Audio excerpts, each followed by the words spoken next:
ഞങ്ങളത് ലവ് മാരേജാ. ഓ ഓ ഓ ഓ ഓ ഓ 5 വർഷം പ്രേമിച്ച് 5 വർഷം. ആറാമത്തെ ഇപ്പതാ ഈ വരുന്ന ശനിയാഴ്ച ഞങ്ങളെ 10ാമത്തെ വെഡിങ് ആനിവേഴ്സറി. ഇത് പറയാൻ അല്ല 10 വർഷം എനിക്ക് അത്ഭുതം. 10 വർഷം ഞാൻ സഹിച്ചു നിന്നോ സ്റ്റുഡിയോയിൽ പോയിട്ടെ പറഞ്ഞു നടക്കുക എന്റെ വെഡിങ് ആനിവേഴ്സറി കേട്ടോ.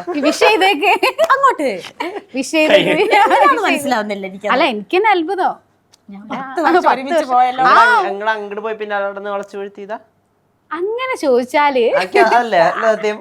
അല്ല ഞാൻ പിന്നാലെ നടന്നിട്ടൊന്നുമില്ല. അങ്ങനെ ജസ്റ്റ് ആദ്യം പുള്ളിക്കാർ എല്ലാരെയും കാണുന്ന പോലെ തന്നെ എങ്ങനെയാണ് ആ കുട്ടി കൊള്ളാലോ എന്നെ ഒരു ഫ്രണ്ടിന്റെ അടുത്ത് പറഞ്ഞയച്ച്. അപ്പൊ ഞാനും കുഴപ്പമില്ല, എനിക്കിഷ്ടായി. ഞാനത് സീരിയസ് ആയിട്ട് എടുത്ത് ഇത് ചോദിച്ചത്. പിന്നെ 2 കൊല്ലം കഴിഞ്ഞ് പിന്നെ കണ്ടപ്പോ ഞാൻ ആ കുട്ടീനോട് വെച്ച്, അല്ലടോ മറ്റേ അച്ചുവേട്ടനൊക്കെ ആളായോ, അച്ചുവേട്ടൻ എന്താക്കുന്നത്, ഓർക്കൊക്കെ വേറെ ലൈനായി പറഞ്ഞപ്പോ ഞാൻ ആകെ തകർന്ന്. അപ്പൊ എന്റെ ഫേസ് ഒക്കെ മാറി. ഞാനിത് മനസ്സിലിട്ടോണ്ട് നടക്കാണ്. ഞാൻ 10 പഠിക്കുമ്പോഴത് പറഞ്ഞു. +2 കഴിഞ്ഞ് ഞാൻ എൻട്രൻസ് കോച്ചിങ്ങിന് അങ്ങനെ ചേർന്നപ്പോഴാണ് ഇത് ഈ ഫ്രണ്ട് ഇത് പറഞ്ഞു. എൻട്രൻസോ കോച്ചിങ്ങിന് പോയിന്നുള്ളൂ, കിട്ടിയില്ല. അത് പറഞ്ഞോണ്ട് അപ്പൊ ഞാനാകെ തകർന്ന്. അപ്പൊ ഇവളിത് കണ്ടപ്പോ ഇവക്ക് മനസ്സിലായി. ഇവള് പോയി മൂപ്പരടുത്ത് പറഞ്ഞു. അപ്പൊ മൂപ്പര് ആ ലൈൻ അങ്ങ് ഒഴിവാക്കി. ആ ലൈനെ ഒഴിവാക്കി. ഇനി രണ്ടും സമാന്തരമായി കൊണ്ട് നടന്നോന്നുള്ള നമുക്ക് അറിയില്ല. അത് പിന്നെ പറയാത്ത വാക്കൊക്കെ പഠിച്ചിപ്പോ സമാന്തരമായിട്ട് കൊണ്ടുപോയിട്ട് പിന്നെ ഏതാ ബെറ്റർ നോക്കിയപ്പോ ചിലപ്പോ ഞാനാണ് തോന്നിയിട്ടുണ്ട്. എന്തിന്റെ കാര്യത്തില് സംസാരിക്കുന്നേ. അപ്പൊ അങ്ങനെ സെറ്റായി. അപ്പൊ വീട്ടില് പ്രശ്നങ്ങളൊക്കെ ഉണ്ടായിരുന്നു. ഇവിടെ ഒരു പ്രശ്നമല്ല, അവിടെ ഭയങ്കര പ്രശ്നമായിരുന്നു. ഇന്റർകാസ്റ്റ് മാരേജ് ആയിരുന്നു. അപ്പൊ അതിന്റെ ചെറിയ വിഷയങ്ങൾ ഉണ്ടായിരുന്നു അങ്ങോട്ടും ഇങ്ങോട്ടൊക്കെ. പിന്നെ അത് പ്രശ്നങ്ങൾ പിടിച്ചു നിന്ന് ഞാൻ വേറെ കല്യാണം കഴിക്കൂല. ഞാൻ പറഞ്ഞു ഒഴിവാക്കണമെങ്കിൽ ഒഴിവാക്കാം, പക്ഷെ ഞാൻ വേറെ കല്യാണം കഴിക്കൂല. അങ്ങനെ ഒന്നും ഒളിച്ചോടൂല എന്ന് പറഞ്ഞു വീട്ടിൽ. അതെനിക്ക് ഭയങ്കര നിർബന്ധം. പുള്ളിക്കാരൻ പറഞ്ഞു നമുക്ക് ഒളിച്ചോടാ, അതിന് ഞാൻ വരില്ല. ഒളിച്ചോടാ, രജിസ്റ്റർ മാരേജ് ചെയ്യാം, അതിന് ഞാൻ വരില്ല. കാരണം നമ്മൾ അച്ഛനും അമ്മ എത്രയും വളർത്തി വലുതാക്കിയിട്ട് പിന്നെ നമ്മൾ അവരെ പറ്റി ചോടുന്നത് ശരിയില്ല. മെസ്സേജ് പോകുന്നു അല്ല ഇപ്പത്തെ കാലത്ത് അതിനൊക്കെ പ്രസക്തി ഉണ്ടോ വെച്ചാൽ എനിക്കറിയില്ല. ഞാനതെന്ന് അങ്ങനെ ചിന്തിച്ച എങ്ങനെ എന്നും ചിന്തിക്കുന്ന അങ്ങനെയാണ്. എന്നിട്ട് മൂപ്പരടുത്ത് പറഞ്ഞു ഒളിച്ചോടണം, ഞാൻ കാത്തിക്കും. നിങ്ങൾ കാത്തിക്കാൻ റെഡിയാണെങ്കിൽ ഞാനും കാത്തിക്കും, എത്ര വേണമെങ്കിലും ഞാൻ കാത്തിക്കും. വീട്ടിലും ഞാനതാ പറഞ്ഞത്, ഞാൻ വേറെ പോവില്ല, കാത്തിരുന്നോളാം, നിങ്ങളെ മനസ്സ് മാറുന്നവരെ ഞാൻ നിന്നോളാം. അപ്പൊ വീട്ടുകാർക്ക് മനസ്സ് മാറി. എന്റെ പപ്പ അതൊക്കെ കേൾക്കുന്നത് 5 കൊല്ലം എന്നൊക്കെ ഉള്ളത് ഇവർക്ക് അറിയില്ല, എപ്പോഴും അറിയില്ല എങ്ങനെ ഞങ്ങൾ പ്രേമത്തിലായിന്നോ അല്ലെങ്കിൽ എത്ര കൊല്ലം പ്രേമിച്ചു എന്നൊന്നുള്ള. അതെ, ഇപ്പോഴും എന്റെ വീട്ടുകാരെപ്പോഴും ഇത് ഇങ്ങനെ എത്ര വർഷം അറിയാം പ്രേമിച്ചു എന്നുള്ളത് അറിയാം. പക്ഷെ എത്ര വർഷം, 5 വർഷം എന്നൊക്കെ പറയുമ്പോ അമ്മ ഇവളപ്പ ഈ വീട്ടിൽ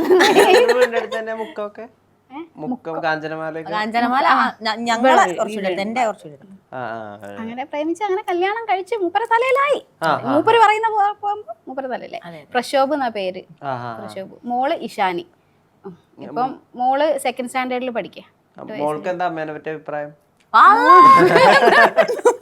മോള് എന്നെക്കാളും ഭയങ്കര ഡീസന്റ്. അതാ അതിന്റെ ഒരു ഇവളെ പോലെയല്ല അവള്. അവള് ഭയങ്കര അമ്മയ്ക്കൊന്ന് ഒതുങ്ങി നടന്നൂടെ?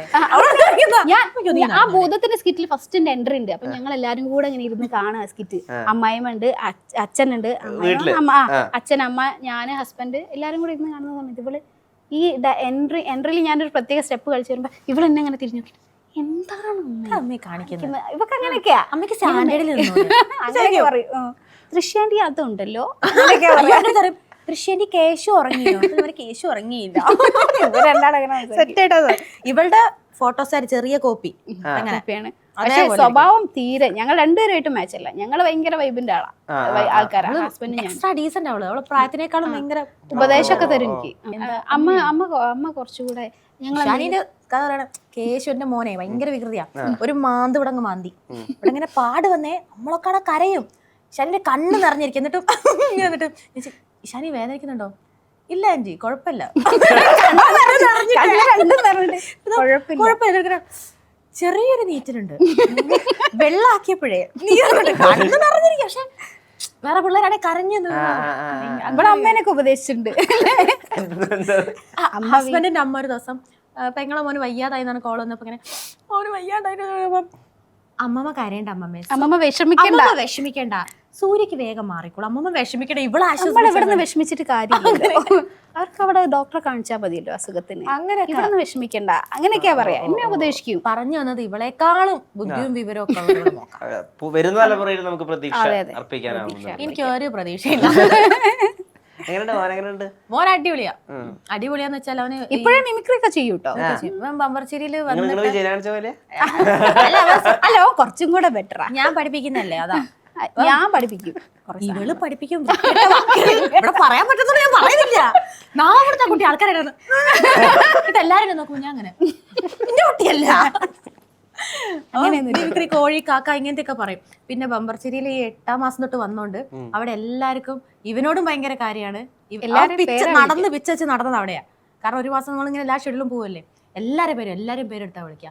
മഞ്ജു, കാർത്തിക് സൂര്യനെ കാർത്തി, പിഷാരടീനെ പിഷു, എല്ലാരും വിളിക്കും. എല്ലാരും മടിയിലിരുത്തി പേരിട്ടവരെ. നിങ്ങൾ മറ്റേ നിർവയറാവുന്നതിന് മുമ്പും അത് കഴിഞ്ഞിട്ട് കുട്ടീണ്ടായിട്ടൊക്കെ പോയപ്പോ ഇങ്ങനെ പ്രപഞ്ചത്തിലെ ഏറ്റവും വലിയ പോരാളി അങ്ങനെയായിരുന്നു എല്ലാവരും നോക്കിയിരുന്നത്. എല്ലാരും അല്ല തള്ളേന്ന് വിളിക്കാൻ തുടങ്ങി. എന്ത് ഡ്രസ് ഇട്ട് തള്ളേത്, എന്തിനാ തള്ളേതിട്ട്? ഇപ്പൊ ഞാൻ ഇതിട്ടാലും ഇങ്ങനെയാ. തള്ളക്കൊന്നും വേറെ പണിയില്ല. ഇത് പ്രത്യേക ഡെഡിക്കേറ്റ് ചെയ്യണം. അഖിൽ അകേഷ് തള്ളേന്നേ വിളിക്കുള്ളൂ. അതെ വിളച്ചിമാര്. നിങ്ങള് തന്ത വൈബ് ഒഴിവാക്കാൻ വേണ്ടി എന്താ ചെയ്യുന്നത്? നമ്മള് തന്താരായില്ലല്ലോ. ഞങ്ങക്ക് ഒഴിവാക്കേണ്ട ആവശ്യമില്ലല്ലോ. ഞങ്ങൾ വൈബിന്റെ ആൾക്കാരല്ല. ഇവരൊക്കെ അങ്ങനെ തള്ളേന്ന് വിളിക്കെങ്കിലും ഞങ്ങള് വണ്ടിയിൽ ട്രാവലറിലാ വരിക. അങ്ങോട്ടും ഇങ്ങോട്ടും ഫസ്റ്റ് സ്റ്റെപ്പ് ഇടാൻ ഇറങ്ങണമെങ്കിൽ ഞങ്ങള് വേണം. പാട്ടൊക്കെ ഇട്ടിട്ടെ വൈബാക്കണമെങ്കിൽ ഞങ്ങള് വേണം. എന്നിട്ട് പറയും തള്ളയാണെന്നുള്ളു, പക്ഷെ വൈബ് തള്ളയുടെ അല്ലാന്ന് പറയും. തള്ളാന്ന് പറയുന്ന കുട്ടികളൊക്കെ ഉള്ളതുകൊണ്ട് വിളിക്കുന്ന. ഞങ്ങൾക്ക് അത്ര പ്രായമൊന്നുമില്ല. ഞങ്ങൾക്കല്ലേ അങ്ങനെയാണോ? എനിക്ക് അതിനോട് താല്പര്യമില്ല. കാരണം ഞാൻ അങ്ങനത്തെ ഒരാളല്ല. സ്വതവേ ഞാൻ അങ്ങനെ ഒരാളല്ല. ഇവിടെ അതിന്റെ ഒരു ഞാൻ ഈ സീനിലേ ഇല്ല.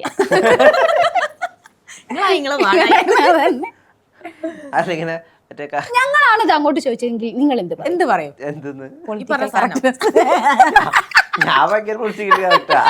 അന്നാ ഞങ്ങളും നല്ല കുറിപ്പുകൾ ഫേസ്ബുക്കില്. ഇപ്പോൾ ആലോചിച്ച ഫേസ്ബുക്കിന്റെ കാര്യം.